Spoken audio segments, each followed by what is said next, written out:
नमस्कार विद्यार्थी मित्रांनो, पुन्हा एकदा घेऊन आलोय तुमच्यासाठी एक नवीन अपडेट. जसं की तुम्हाला सर्वांना माहीतच आहे, ज्या ज्या विद्यार्थ्यांनी 2024-25 या वर्षी 10th पास आउट केलेले आहे त्या विद्यार्थ्यांसाठी हा व्हिडिओ असणार आहे. तरी त्या ऑनलाईन ॲडमिशन प्रक्रियेमध्ये आपण कसं सहभागी व्हायचे ते आपण या व्हिडिओमध्ये जाणून घेणार आहोत.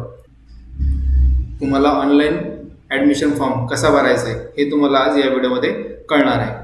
तर चला सुरू करूया आजचा व्हिडिओ.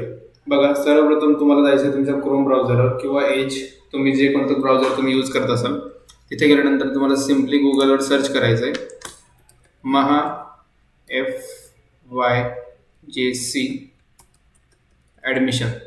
ठीक आहे, म्हणजे त्याचा अर्थ कसा, महा म्हणजे महाराष्ट्र, FYJC म्हणजे first year junior college admissions. ठीक आहे, एंटर करायचं आहे. बघा, एंटर केल्यानंतर फर्स्टच वेबसाईट तुम्हाला येईल, school education and sport department. ठीक आहे, तर पहिल्या लिंकवर तुम्हाला क्लिक करायचं आहे.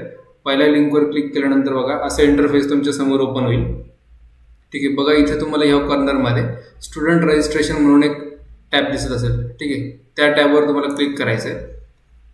त्या टॅबवर क्लिक केल्यानंतर बघा स्टुडंट रजिस्ट्रेशन फॉर्म ओपन होईल तुमचा, ज्यामध्ये पहिला क्वेश्चन विचारला आहे त्यांनी, ॲप्लिकंट 10th स्कूल एरिया, म्हणजेच तुम्ही 10th म्हणजेच SSC महाराष्ट्रामध्ये पासआउट केली आहे की आउटसाईड महाराष्ट्रामध्ये पासआउट केली आहे. ठीक आहे, जर तुम्ही महाराष्ट्रामधून SSC दिली असेल तर महाराष्ट्र करायचं, आणि जर तुम्ही महाराष्ट्राच्या बाहेरून SSC दिली असेल तर आउटसाईड महाराष्ट्र करायचं.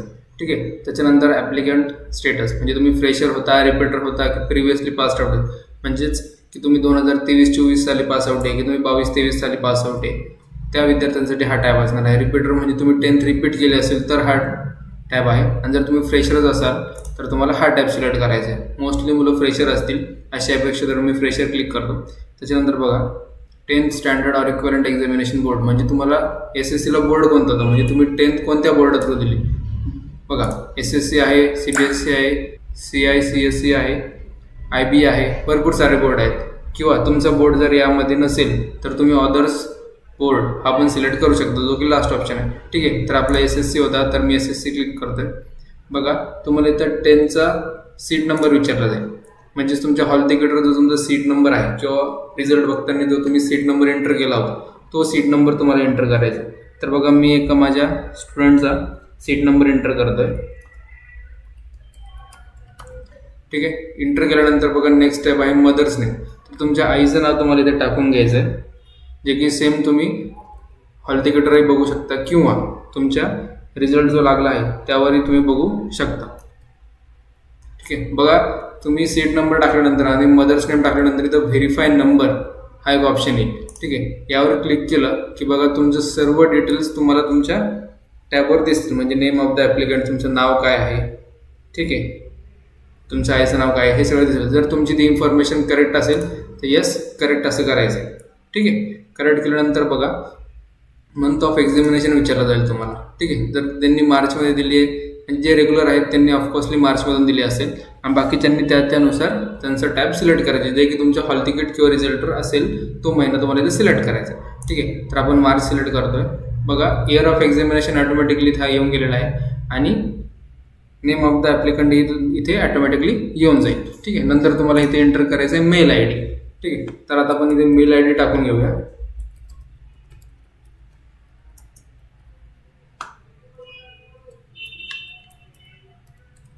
ठीक आहे, मेल ID चालू असावा तुमचा, ज्यावर मेल्स असावेत, मेलचं स्टोरेज भरलेलं नसावं, जेणेकरून तुम्हाला मेल यायला आणि जायला इझी जाईल. ठीक आहे, त्याच्यानंतर तुमचा इथे मोबाईल नंबर एंटर करून घ्यायचा आहे.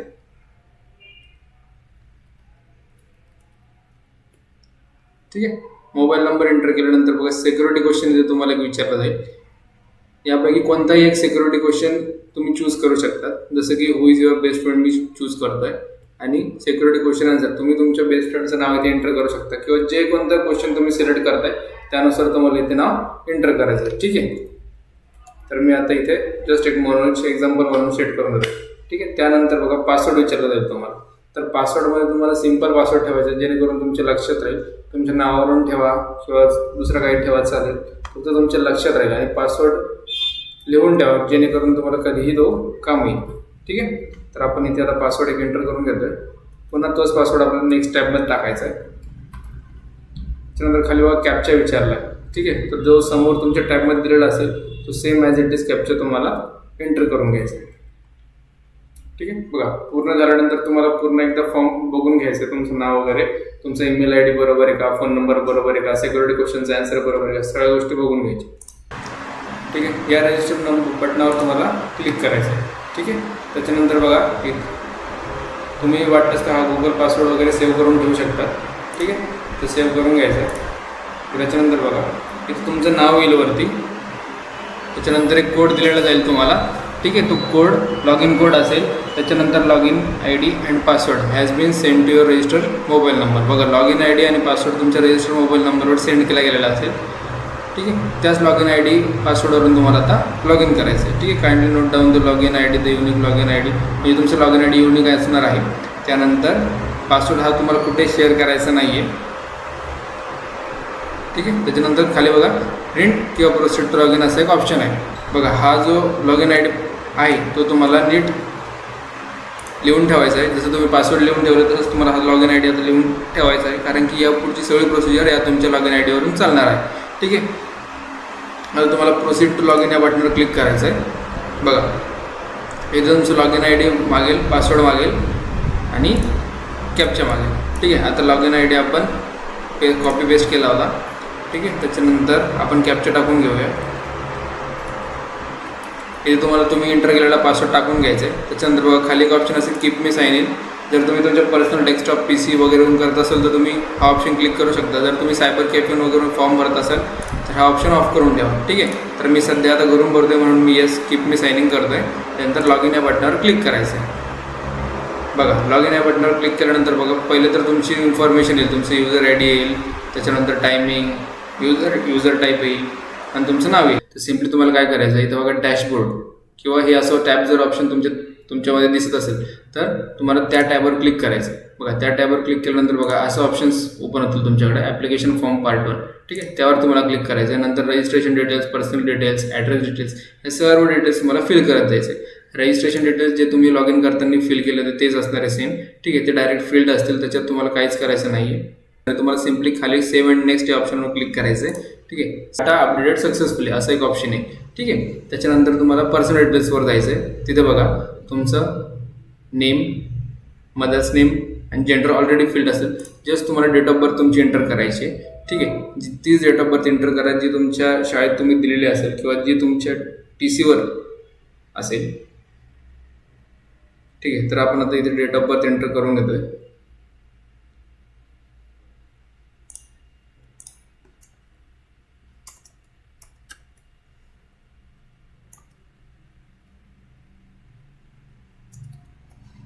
ठीक आहे. त्याच्यानंतर बघा have you pass from government or जिल्हा परिषद ऑर म्युनिसिपल स्कूल. जर तुम्ही ZP किंवा गव्हर्नमेंट स्कूलमधून किंवा म्युनिसिपल स्कूलमधून पासआउट असेल तर तुम्हाला येस करायचं आहे. अदरवाईज तुम्ही जर प्रायव्हेट स्कूलमधून पासआउट असेल तर तुम्हाला नो करायचं, ठीक आहे. सिम्पली आपण इथे नो करतोय. त्याच्यानंतर बघा सेव्ह अँड नेक्स्टवर आपण क्लिक केलं.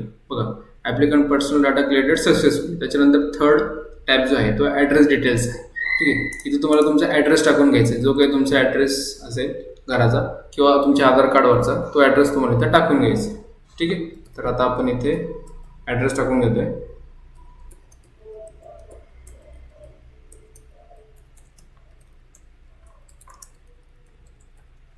ठीक आहे. पिनकोड टाकून घ्यायचा आहे. त्याच्यानंतर तुमचं स्टेट महाराष्ट्र, ठीक आहे. तुमचं डिस्ट्रिक्ट टाकून घ्यायचं आहे. त्याच्यानंतर तुमचा तालुका टाकून घ्यायचा आहे.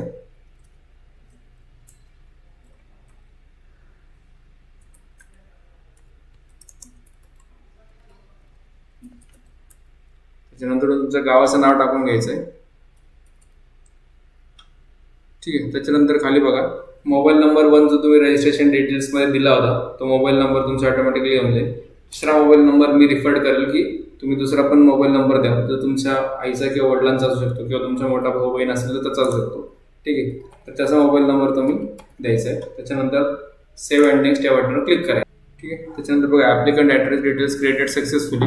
बघा त्याच्यानंतर तुमची जी कास्ट असेल ती ऑटोमॅटिकली तर डिटेक्ट होऊन जाईल. जर नसेल झालेली तर तुम्ही ती पर्सनली पण तुम्ही चेंज करू शकता, ठीक आहे. त्याच्यानंतर do you have caste certificate issued by the company payment authority. ठीक आहे, तुमच्याकडे कास्ट सर्टिफिकेट आहे का. ठीक आहे, जर तुमच्याकडे असेल तर येस करायचं आहे, नसेल तर इथे नो करायचं आहे. ठीक आहे, पण जर तुम्ही कास्ट बेनिफिट घ्यायचं असेल तुम्हाला, तर तुम्हाला 100% कास्ट सर्टिफिकेट हे लागणारच आहे. जर तुम्ही कास्ट सर्टिफिकेट नसेल तुमच्याकडे, तर तुमचं ॲडमिशन जे आहे ते जनरल कॅटेगरी थ्रू कन्सिडर करण्यात येईल, अशी इथे नोट दिलेली आहे क्लिअरली. सो मी रिफर करेल की कास्ट सर्टिफिकेट नसेल तर काढून घ्या लवकरात लवकर. ठीक आहे, त्याच्यानंतर बघा कास्ट सर्टिफिकेट इश्यू कुठून इश्यू झालेले ते तुम्हाला सिलेक्ट करायचं आहे. ठीक आहे, त्याच्यानंतर डिस्ट्रिक्ट तुम्हाला इथे सिलेक्ट करायचं आहे आणि त्याच्यानंतर कॅटेगरी तुम्हाला इथे सिलेक्ट करायची की तुमची कास्ट असेल किंवा जी कास्ट सर्टिफिकेटवर मेन्शन असेल. ठीक आहे, त्याच्यानंतर बघा इथे विचारलं do applicant belong a handicap. तुम्ही हँडिकॅप्ड आहात का, असेल तर येस करायचं, नसेल तर नो करायचं. Does applicant belong to earthquake opposite affidavit. तुमच्या गावी किंवा तुमच्या शहरात कधी भूकंप वगैरे आला असेल आणि तुम्ही त्याच्या थ्रू गेला असेल तर तुम्हाला येस करायचं किंवा तुम्ही नो करायचे. भरपूर शहरांची नावं तुम्हाला असतील, भरपूर शहरांमध्ये झालेलं असेल, त्याच्यातून गेलेलं असेल तर तुम्हाला येस करायचं किंवा नो करायचं. ठीक आहे, has applicant parent been transferred to online process area. तुमचे आईवडील जे आहेत ते तुमच्या ऑनलाईन कामासाठी कुठे ट्रान्सफर केलेले गेले आहेत का, म्हणजेच ते तुमच्यापासून लांब राहतात का, असं त्याचा अर्थ होतो. तर सिम्पली जर तुम्हाला माहिती असेल तर तुम्हाला येस करायचं आहे किंवा नो करायचं आहे.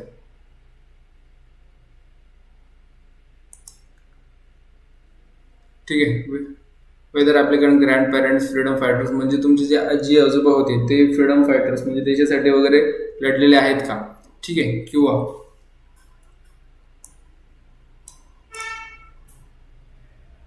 असेल तर येस करायचं आहे, नसेल तर नो करायचं आहे. ठीक आहे, तर आपण नो करतोय. Do applicants parents belong to the serviceman, म्हणजेच तुमचे आई वडील एक सर्व्हिसमॅन होते का किंवा आई होती का. जर असेल तर येस करायचं, नसेल तर नो करायचं. Does applicant belong to the sport category. तुमच्याकडे स्पोर्ट कॅटेगरीचं काही सर्टिफिकेशन वगैरे आहे का, नॅशनल लेवल, स्टेट लेवलचं. तर तुम्ही त्याच्या थ्रू जर फॉर्म भरायचे तुम्हाला, तर येस करायचं किंवा नो करायचं. If you are following under category orphan, तुम्ही अनाथ आहात का. जर तुम्ही असाल तर येस करायचं, नसेल तर नो करायचं. मायनॉरिटी कोटा, जर तुमची कास्ट मायनॉरिटी कोटाच्या मधून बिलॉंग करते का, तर येस करत असेल तर येस करायचे, नसेल करत तर नो करायचं. ठीक आहे, त्याच्यानंतर in house quota admission. Do you want to take admission through in house quota in same places.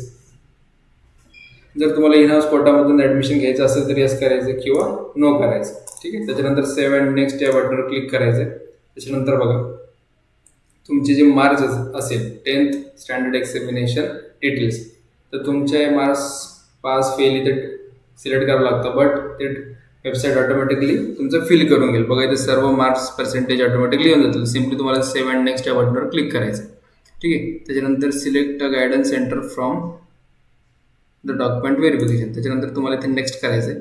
बघा ऑदर सेल्फ डिक्लेरेशन, इथे तुम्ही सॅम्पल फॉर्मॅट डाउनलोड करू शकता आणि तुम्हाला आपल्या डिस्क्रिप्शनमध्ये सुद्धा लिंक भेटून जाईल या सेल्फ डिक्लेरेशन फॉर्मची. सिम्पली तुम्ही तिथून डाउनलोड करू शकता आणि प्रिंट करून फिल करू शकता. ठीक आहे, दोन्ही पण बघा अंडरटेकिंग ऑफ द स्टुडंट, हे पण तुम्हाला फॉर्मॅट, दोन्ही फॉर्मॅट आपल्या डिस्क्रिप्शनमध्ये भेटून जाईल. त्या लिंकवर क्लिक करून तुम्ही सिम्पली ते डाउनलोड करू शकता. ठीक आहे, त्यानंतर बघा तुम्हाला सिम्पली ते काय करायचं आहे की तो जो फर्स्ट सेल्फ डिक्लेरेशन आहे अदर सेल्फ डिक्लेरेशन तो फिल करायचा आहे, तो इथे अपलोड करायचा आहे. बघा फाईल जी आहे ती PDF, JPG, JPEG आणि PNG या 4 फॉर्मॅटपैकीच असली पाहिजे. ठीक आहे, तर सिम्पली तुम्हाला इथे सेल्फ डिक्लेरेशन, त्याच्यानंतर 10th मार्कशीट, त्याच्यानंतर school TC, 10th TC, non criminal जर तुमची कॅटेगरी लागत असेल तर non criminal certificate, caste certificate आणि त्याच्यानंतर आणखी एक अंडरटेकिंग फॉर्म. ठीक आहे, ह्या सगळ्या गोष्टी तुम्हाला इथे अपलोड करायच्या जे की 4 फॉर्मॅटमध्ये असतील. ठीक आहे, त्याच्यानंतर तुम्हाला सिम्पली सेव्ह अँड नेक्स्ट या बटनवर क्लिक करायचं आहे. ठीक आहे, सेव्ह अँड नेक्स्ट या बटनवर क्लिक केल्यानंतर बघा fees to be paid 100 rupees. आता बघा इथे कास्ट बेनिफिट आहे म्हणून 100 रुपीज आहे. जनरलसाठी फीज वेगळी आहे किंवा वेगळी असू शकते. तर सिम्पली तुम्ही ही online credit card, debit card किंवा इंटरनेट बँकिंग किंवा UPI वरून ही फीज पे करू शकता. ठीक आहे, इथे आल्यानंतर एवढ्या स्टेप कंप्लीट केल्यानंतर बघा इथे proceed to pay admission processing fees या बटनवर तुम्हाला क्लिक करायचं आहे. बघा त्याच्यानंतर पूर्ण हे डिटेल्स येतील, तुमचं नाव येईल, त्याच्यानंतर सिम्पली पे करून तुम्ही कुठलाही जे ऑप्शन सिलेक्ट करशाल त्यानुसार पे करून तुम्हाला हे पेमेंट करायचं आहे. त्याच्यानंतर बघा त्यानंतर लॉक ॲप्लिकेशन फॉर्म हा एक ऑप्शन असेल. त्यामध्ये गेल्यानंतर बघा सिम्पली तुम्हाला तुम्ही फिल केलेला पूर्ण डाटा तिथे विजिबल होईल. त्याच्यानंतर तुम्हाला वरती एक ऑप्शन दिसत असेल प्रिंट ॲप्लिकेशन फॉर्म, त्यावर तुम्हाला क्लिक करायचं आहे आणि त्यावर क्लिक केल्यानंतर तुम्हाला ती PDF डाउनलोड करून तुमच्याकडे नीट ठेवायची. जर पॉसिबल असेल तर त्याचे एक कलर झेरॉक्स आणि एक black and white Xerox, in short black and white Xerox तुमच्याकडे काढून ठेवा आणि त्याच्याच बॅक साईडला तुमची युजर ID पासवर्ड हे लिहून ठेवा, म्हणजेच लॉग इन ID पासवर्ड. ठीक आहे. एवढं झाल्यानंतर बघा तुमचा फॉर्म हा फिल केला जाईल. पूर्ण तुम्ही त्या ॲडमिशनच्या पार्टमध्ये सहभागी झालेला आहात, म्हणजे तुमचं पूर्ण रजिस्ट्रेशन फॉर्म इथे कंप्लीट होतोय. अशा प्रकारे जोपर्यंत इथं लॉक ॲप्लिकेशन फॉर्म पूर्ण होत नाही त्या आधीपर्यंत तुम्हाला सर्व डिटेल्स इथे फिल करावे लागतील. सर्व डिटेल्स फिल केल्यानंतर बघा इथे तुम्ही कोणते डॉक्युमेंट अपलोड केलेत नाही केले, तुमचं पेमेंट झालं आहे नाही झालं आहे, सगळ्या गोष्टी तिथे येऊन तुम्हाला कंप्लीट करायच्या. ठीक आहे. तर मित्रांनो मी अपेक्षा करतो हा व्हिडिओ तुम्हाला पूर्ण समजला असेल. जरी नसेल समजला तरी काही तुम्हाला डाऊट असतील किंवा काही प्रॉब्लेम असेल आणि तुमची जर इच्छा असेल की मी हा फॉर्म तुमचा भरावा, तर डिस्क्रिप्शनमध्ये माझी मेल ID आहे, तुम्ही त्याच्या थ्रू कॉन्टॅक्ट करू शकता. किंवा तुम्हाला प्रॉपर काउन्सिलिंग हवी असेल 11th ॲडमिशन्सची, तरीही तुम्ही माझ्याशी कॉन्टॅक्ट करू शकता. एक प्रॉपर तुमच्या पर्सेंटेजनुसार तुम्हाला बेस्ट कॉलेज निवडून देण्याची जबाबदारी आमची असेल. तर सिम्पली तुम्हाला त्या मेल ID थ्रू कॉन्टॅक्ट करायचं आहे. सिम्पली मला मेल करायचं आहे. विदिन 24 to 48 आवर्समध्ये तुम्हाला रिप्लाय येऊन जाईल. ठीक आहे. आणि जरी काही क्युरी असेल तरी पण तुम्हाला मेल तुम्ही करू शकता. मी त्या क्युरीचं सुद्धा मेल किंवा कमेंट करू शकता. मी कमेंटमध्ये सुद्धा रिप्लाय देईल. ठीक आहे. चला, अपेक्षा करतो तुम्हाला हा व्हिडिओ पूर्ण समजलेला असेल आणि हा व्हिडिओ इथेच एंड करतो. जय हिंद, जय महाराष्ट्र.